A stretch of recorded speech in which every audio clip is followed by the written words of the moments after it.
de lorazepam, el famoso Orfidal, en la ropa de Rosario Porto, la madre de Asunta, el mismo fármaco con el que fue sedada la pequeña antes de morir. Es uno de los titulares de otra jornada de este largo juicio en el que se han extraído muchos datos de diferentes pruebas, pero pocas conclusiones. Por ejemplo, la cuerda naranja coincide con la hallada en Teo, pero no de forma determinante.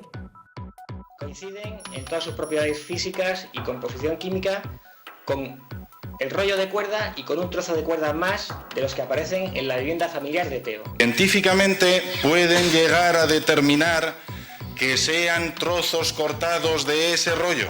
Hay que decir taxativamente que no, o sea, no hay ninguna forma de establecer un vínculo.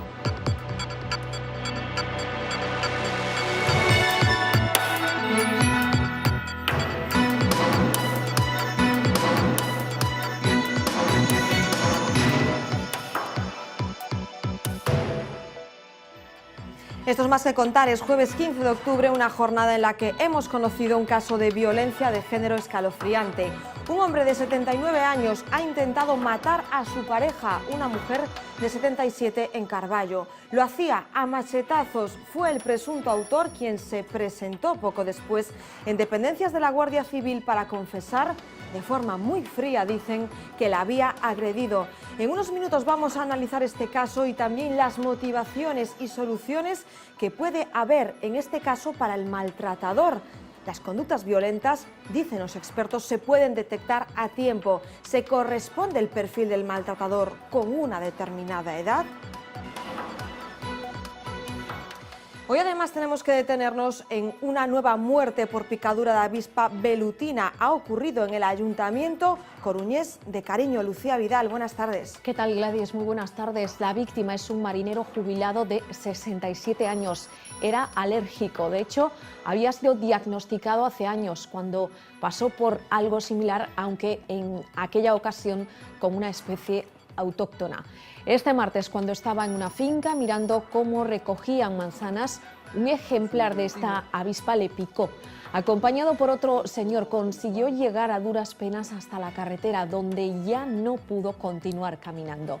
Otro vecino les llevó en coche al centro de salud, pero ya era demasiado tarde.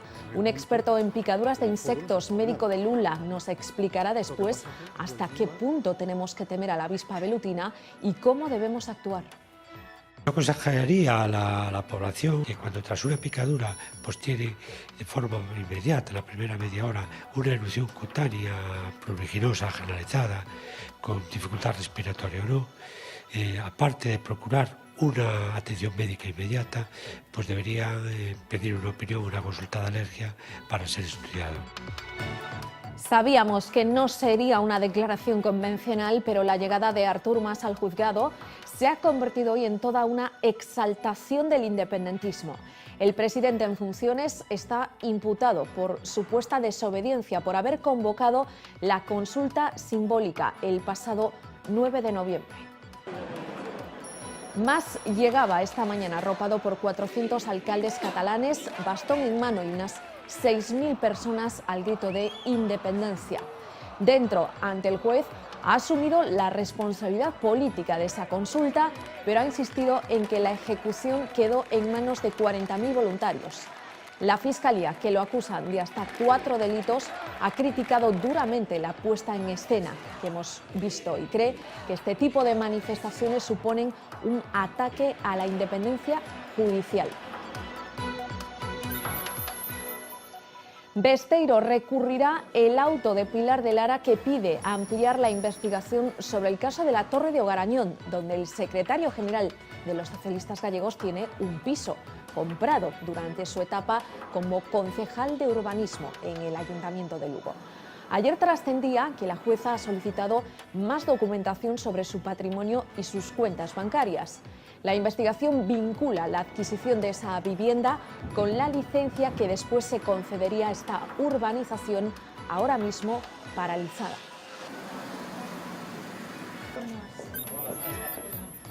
Acuerdo unánime para retirarle a Francisco Franco la medalla de oro de Pontevedra. Lo han decidido todos los grupos con representación en el Concello: BNG, PSOE, Marea, PP y Ciudadanos. El dictador se queda sin una distinción que le fue concedida en 1944 durante una visita a la ciudad de Leres, un nuevo paso en el cumplimiento de la ley de la memoria histórica. El ayuntamiento quiere dedicar el año 2016 a las víctimas de la represión franquista, en especial a las mujeres. El otro día vimos a un hombre de avanzada edad, Nicanor Acosta, yendo a juicio en A Coruña, acusado de instigador por haber impedido el desahucio de una mujer. Le han puesto una multa de 600 euros. Hoy sabemos de otro caso similar, este con final feliz para el condenado. La Audiencia Provincial de Pontevedra ha absuelto a Lois Baulo, un preferentista con una minusvalía psíquica que había sido acusado de un delito de lesiones a 2 agentes locales de Tui, además de alteración del orden público durante una protesta ante los juzgados en el año 2013. Había sido además condenado a pagar una indemnización de 480 euros. Es uno de los integrantes más activos de las plataformas en defensa de los afectados por la comercialización de productos tóxicos bancarios. Y desde este jueves ya es posible inscribir a los bebés en el propio hospital. Hasta ahora había que ir al registro civil y guardar muchas veces largas colas para hacer oficial el nacimiento de la criatura. A partir de hoy será un trámite más fácil. El centro sanitario comunicará telemáticamente los datos del pequeño o pequeña al registro y este enviará a los padres el certificado. El nuevo procedimiento se ha estrenado en 24 hospitales españoles, entre ellos el de Pontevedra.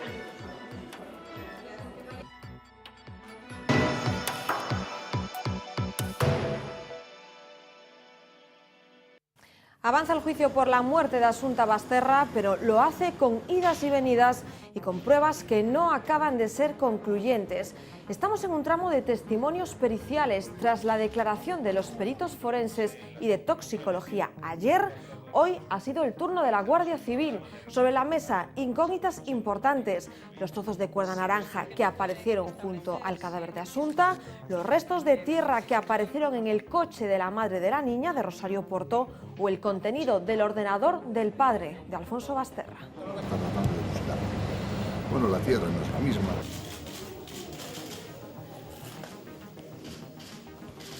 La Guardia Civil ha confirmado en la sesión de hoy que había restos de lorazepam, de Orfidal, en la ropa de Rosario Porto, pero ha sido la única conclusión que se ha sacado de horas y horas de declaraciones. Por ejemplo, existe la cuerda que apareció junto al cadáver de Asunta, coincide con la encontrada en la casa de Teo, pero eso no resulta concluyente. Analizaron las cuerdas utilizadas para maniatar a Asunta que encontraron junto al cuerpo y en esta papelera de la vivienda de Teo. Vemos que no se distinguen, por tanto nos lleva a pensar que son iguales. Pero Científicamente pueden llegar a determinar que sean trozos cortados de ese rollo. Hay que decir taxativamente que no, o sea, no hay ninguna forma de establecer un vínculo. se llevaron varios cuchillos para ver si fueron usados para cortar las cuerdas. ¿Son compatibles los cortes? Sí, pero no hay una evidencia que demuestre que se ha cortado con esos cuchillos. En ningún caso se encuentran fibras en los cuchillos que tengan ninguna relación con las cuerdas. En la mascarilla y en los pañuelos con fluidos de Asunta que la acusación insinúa pudieron usar para asfixiarla. ¿Había indicios de lorazepam? No, en esos indicios no se detectan las trazas de lorazepam que se detectan en el vestido. El vestido que llevaba Rosario el día de los hechos. Se detecta lorazepam, benzodiazepina y esta nicotina. Un indicio irrebatible por la defensa porque Rosario era consumidora de Orfidal. Tampoco encontraron tierra de la pista en el coche. No podemos decir que haya estado el vehículo allí o no. Ni en las alfombrillas ni en las zapatillas de Asunta que analizaron porque el cadáver estaba descalzo. Como es habitual, hemos vuelto a escuchar hoy tras la sesión de ese juicio en Santiago al abogado de la madre de Asunta, al abogado de Rosario Porto, Gutiérrez Aranguren. Ha sido muy duro, asegurando que los acusados, ambos, estaban pasando por situaciones muy lejanas a un tratamiento humano, en unas sesiones larguísimas de juicio las que estaban viviendo. Dice que pasan horas, muchísimas horas en las dependencias de los juzgados y que el tratamiento hacia los acusados no es el adecuado. Expresando mi preocupación al presidente del tribunal, y él la comparte, pero me dice que no tiene medios. Quiero que se sepa públicamente que los presos acusados que vienen conducidos aquí ahora son la 1:25, probablemente no lleguen hasta las 8, hasta las 9 a Teixeiro. Y eso yo creo que es un trato absolutamente inhumano para gente que está sometido a una presión tan brutal como la que están ellos y con las condiciones que siempre dije que son bastante duras, como para por encima tener que esperar en calabozos horas y horas en espera de un problema burocrático que nadie quiere solventar, ni siquiera por razones de humanidad.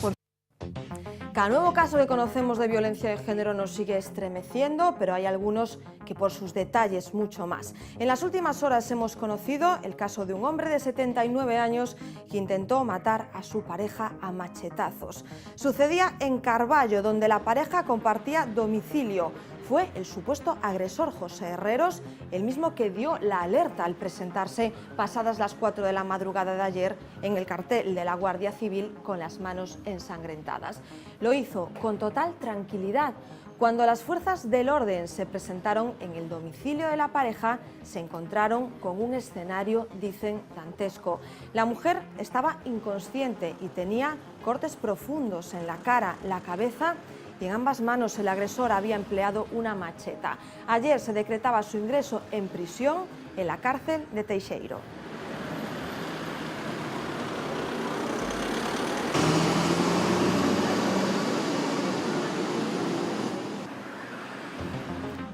La víctima se encuentra hospitalizada, estable dentro de la gravedad. Los vecinos de esta pareja no fueron conscientes en ningún momento de que esta grave agresión había tenido lugar.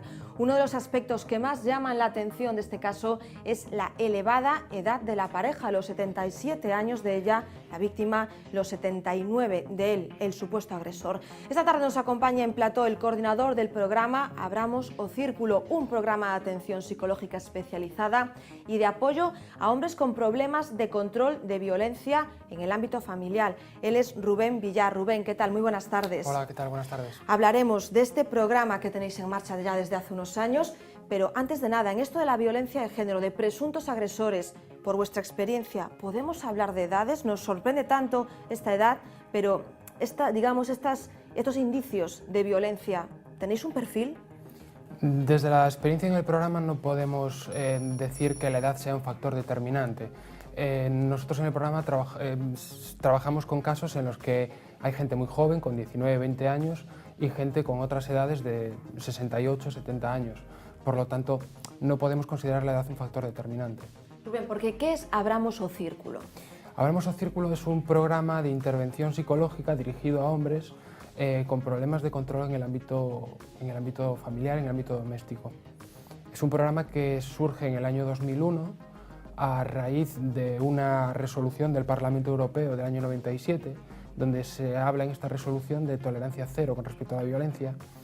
Y es a partir de aquí cuando en el año 2001 el Colegio de Psicología de Galicia decide poner en marcha este programa. Y está dirigido a hombres que deseen aprender a resolver conflictos de una manera adecuada. Claro, que deseen, qué importante, ¿no? Y qué difícil también será para una persona que detecta que en su ámbito familiar pues no tiene el comportamiento correcto, pedir ayuda, entiendo, ¿no? Sí, es complicado, pero es una de las condiciones que pedimos en el programa, esa mínima motivación para poder acudir, es que sean ellos los que se pongan en contacto con nosotros para, de alguna manera, pedir esa ayuda. Dar ese primer paso, ya tener esas ganas, ¿no? Efectivamente. Sé que es complicado, pero ¿con qué tipo de casos os encontráis? Cuando recurren a vosotros, ¿qué han detectado los presuntos agresores, las personas que han notado ese momento de violencia ya? Vale, nosotros tenemos que tener en cuenta que el programa Abramos o Círculo es un programa de prevención secundaria, ¿vale? Es decir, la conducta problema está apareciendo, aún no está instaurada. Por lo tanto, los casos que nosotros nos vamos a encontrar son casos en los que hombres, dentro de su relación de pareja, dentro de su relación familiar, detectan algún tipo de problemática a la hora de resolver conflictos y deciden poner freno a ese comportamiento. Bien porque algún elemento externo, algún familiar, algún amigo, se lo hace ver, o bien porque él mismo lo reconoce. Y es a partir de aquí cuando decide ponerse en contacto con nosotros. Por lo tanto, el abanico que nos encontramos es muy amplio. Yo entiendo que es un paso importantísimo para evitar que esa situación pueda ir a más, ¿no? Efectivamente. lo importante es la prevención primaria y, en segundo término, la prevención secundaria. ¿Vale? Cuando no hemos podido tener una buena prevención primaria en las edades más tempranas, entonces actuar con la prevención secundaria para que esto vaya más, ¿vale? Y para evitar posibles casos de desenlaces pues mucho más desagradables, ¿no? Tenemos que decir que este programa forma parte, o sea, le da su soporte, si así lo puedo decir, el Colegio Oficial de Psicología de Galicia. Ellos contactan con vosotros, muy importante, pero a partir de ahí, ¿cómo es el proceso? La forma de acceder al programa es la siguiente. La persona que está interesada en acudir se pone en contacto con nosotros a través de un número de teléfono, el 630 170 140. En esta primera llamada telefónica se le explica en qué consiste, se le explican las condiciones, se le recogen una serie de datos y luego nos ponemos en contacto con un terapeuta de su zona para que el tener que desplazarse no sea un motivo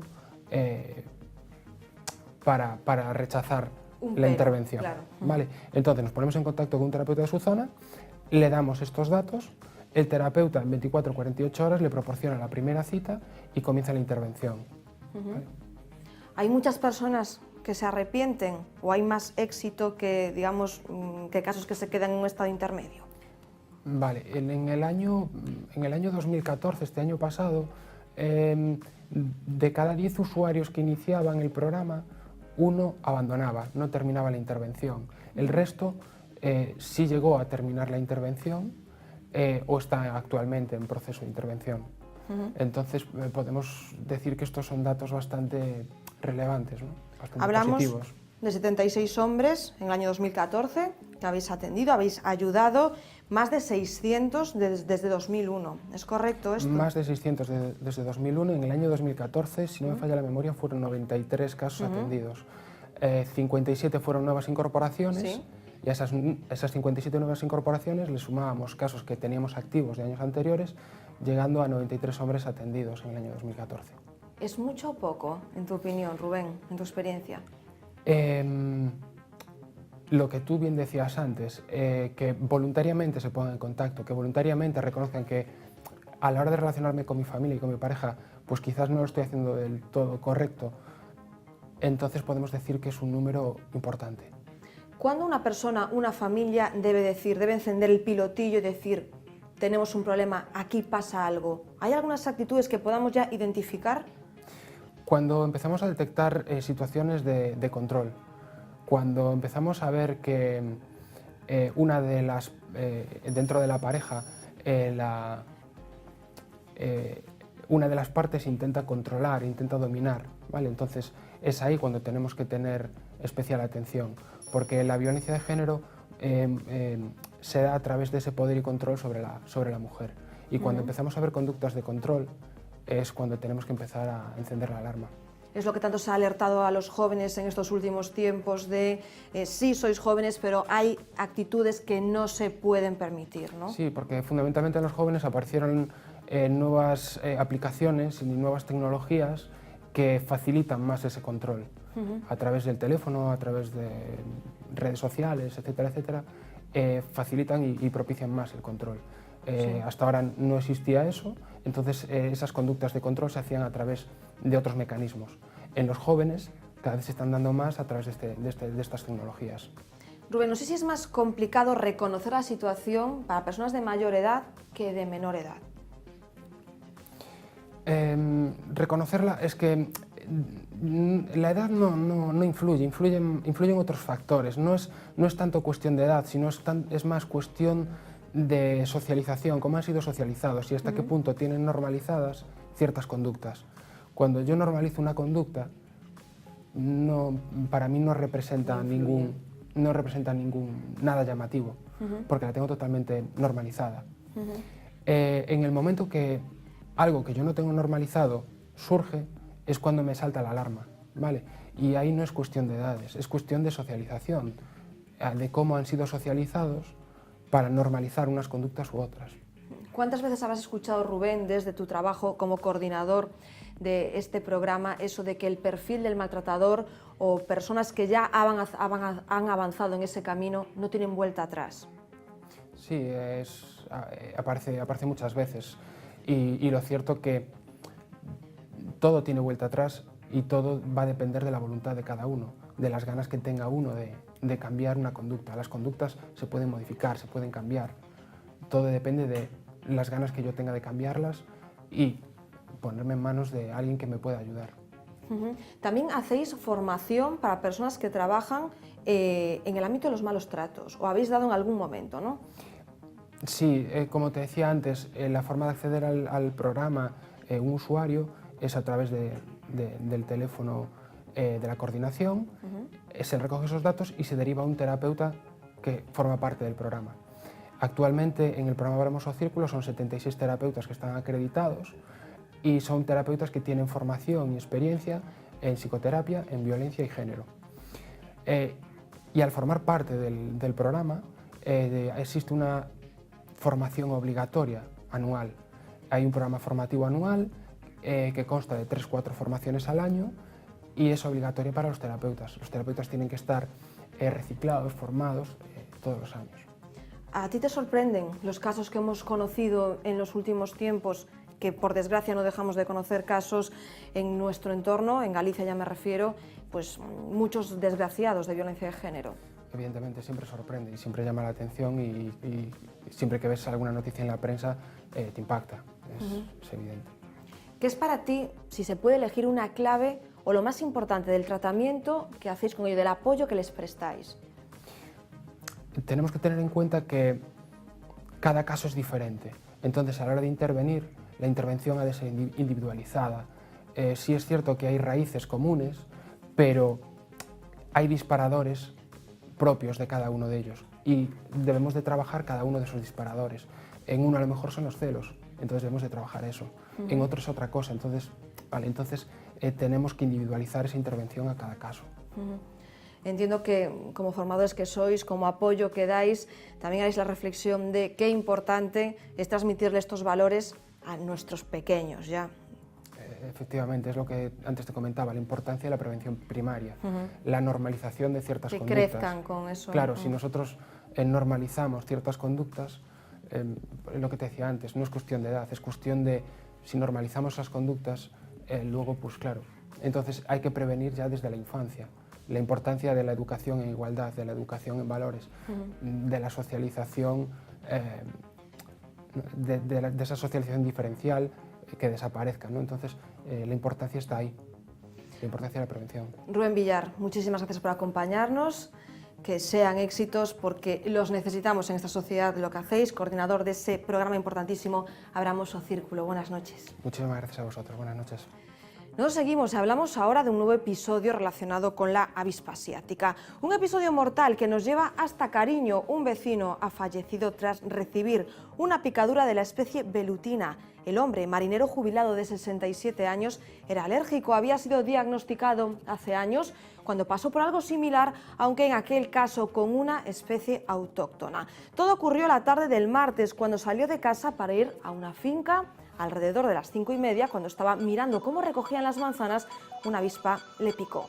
Acompañado por otro señor, consiguió llegar con dificultad a la pista asfaltada hasta que ya no pudo caminar. Por suerte, apareció otro vecino con coche, se dirigieron a la vivienda de unos familiares, pero al no encontrar a nadie, se fueron directamente al centro de salud.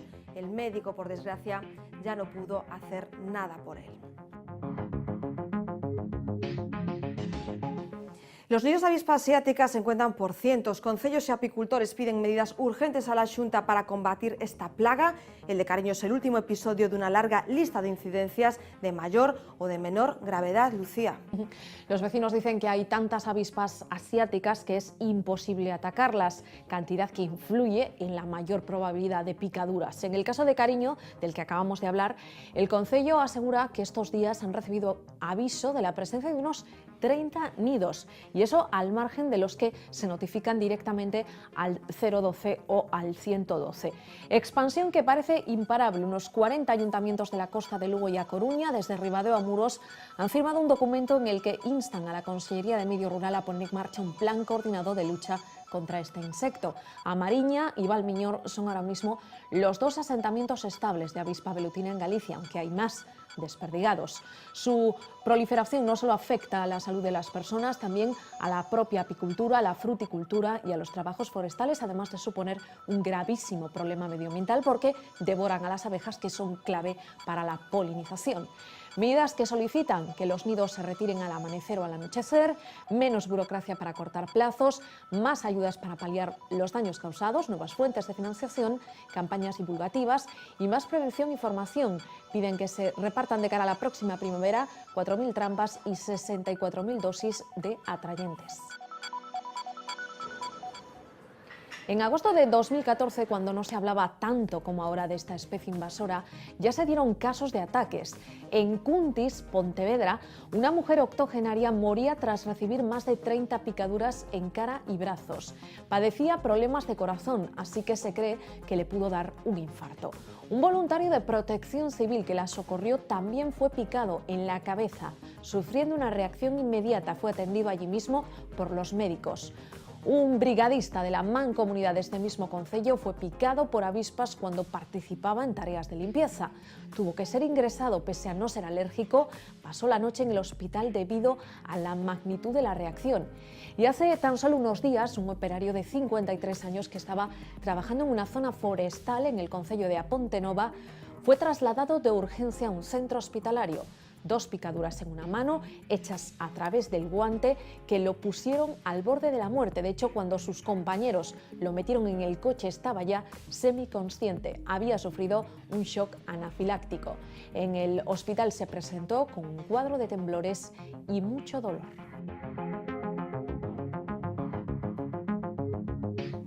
¿Hasta qué punto debemos temer la picadura de una avispa? ¿Puede ser mortal? ¿Cómo saber si somos alérgicos o de qué manera podemos actuar una vez que hemos sufrido el ataque de uno de estos animales? Con la ayuda del doctor del Hospital de Lugo, Francisco Carballada, respondemos a estas y otras preguntas. No especialmente, o por lo menos no más que a la picadura del avispón nuestro, el avispón autóctono gallego, que es la avispa crabro. La alergia no es cuestión de número. A un paciente alérgico a un veneno, en este caso un veneno de un véspido, una sola picadura puede ocasionarle una reacción grave. En algunos casos, como el que ha ocurrido recientemente, con desenlace fatal. Si tras una picadura pues el paciente tiene una erupción cutánea bonosa generalizada, otros síntomas puede ser también la dificultad respiratoria. Y el grado más grave pues es la pérdida de conocimiento con el shock anafiláctico, que hay una caída de las tensiones y hay un riesgo pues, de muerte. Que es imposible que alguien sea alérgico a algo a lo que no se ha expuesto. Por lo tanto, si una persona no ha sido picada, en este caso por un heminóptero, pues evidentemente no puede tener alergia a ello. ¿Hay alguna prueba que nos pueda predecir si la gente o los pacientes o los individuos son alérgicos o no? No. Carecemos de prueba in vivo in vitro que nos determine si una persona va a ser alérgica o no, mientras no tenga una clínica de alergia. Se ha visto que el perfil molecular de la avispa velutina es similar a la de la al avispón gallego, la avispa crabro, y también es similar a la Vespula vulgaris, que es la avispa común. Pues yo aconsejaría a la población o a los individuos que cuando tras una picadura pues tienen de forma inmediata, en la primera media hora, una erupción cutánea pruriginosa generalizada con dificultad respiratoria o no, aparte de procurar una atención médica inmediata, pues deberían pedir una opinión, una consulta de alergia para ser estudiado, para ver si tienen alergia o no. Si una persona sabe que es alérgico, pues lo que debe llevar es primero una inyección de adrenalina, ¿no? Que es el tratamiento que nosotros damos para tratar estas reacciones, y que en la mayoría de los casos pues va a salvar. Y después, de forma preventiva, me gustaría decir que hay una vacuna para los alérgicos que protege prácticamente al 100% de ellos. Les contamos ahora el caso de una adolescente de 15 años, vecina de Vigo, que ha abortado. Ya saben que tras la reforma de la ley solo es posible hacerlo en caso de menores de 16 con el consentimiento de padres o tutores. Pues bien, ella no contaba con el beneplácito de los suyos. Miembros de la Iglesia evangelista no autorizaban a su hija a interrumpir el embarazo. Ellos mismos se habían ofrecido a hacerse cargo del bebé, pero la justicia ha entendido que debía prevalecer el interés de la menor. Ahora la joven se ha trasladado a vivir a un centro tutelado. La administración lo considera un caso excepcional. Yo creo que es dar muerte a una vida, que ningún ser humano tiene derecho de quitar la vida. La vida es un don de Dios. Yo no estoy de acuerdo con la posición de que dicen que el aborto es un derecho. Eso es falso, no es un derecho, es un crimen. Estamos en un mundo con un déficit de niños.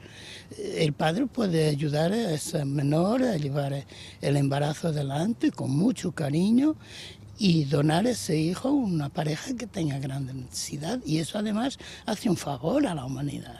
Esta menor ha decidido recabar el auxilio de la justicia, ha acudido al Ministerio Fiscal a fin de que le proteja respecto a una situación que se consideraría gravosa para ella. En este caso es un embarazo no deseado. Entiendo que lo que ha considerado que obviamente por encima de la voluntad de unos progenitores ha primado obviamente el interés propio de esa menor.